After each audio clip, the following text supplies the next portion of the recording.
Semana passada, nós mira que prometes 2 metros ng cúbico de agua tá mais barata que o cubo ng que bota usa depois. Pois mais água bo usa, mais bota paga. Quanto água bota paga pa luna? Se você tem conta de água alto, seguro é vale a pena para check se você não está usando muito água, quizás tem leakage. Naturalmente, está muito difícil para calcular o uso de água precisamente, pero que saca o som é muito fácil. Vai na www.webaruba.com. Clique riba saca o som. Vai na calculador avançar. Llena a quantidade de persona que está viva na casa.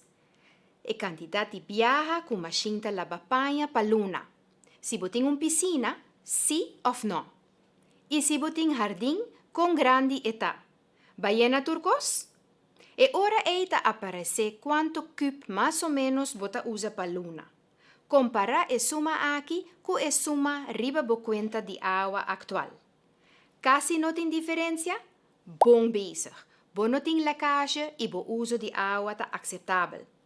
Bo conta de água está com 20% mais que o uso average, controlar tur cranchi riba leakage ou quizás por reduzir o consumo um tiki haciendo ajuste ng chiquito.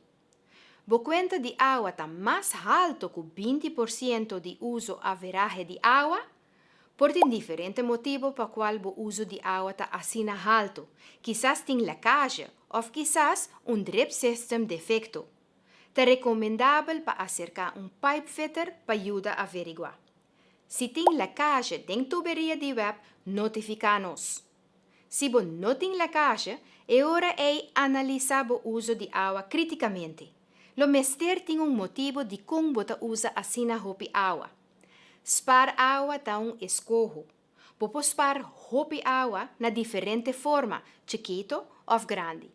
Não solamente lo boaque sakibek, dembo conta de água turluna, pero eta contribui hopi também a nos medio ambiente. Seja consciente de bo uso de água. Boca haya mais informação? Visita a página sacabosom ribawebaruba.com. Te outro simang.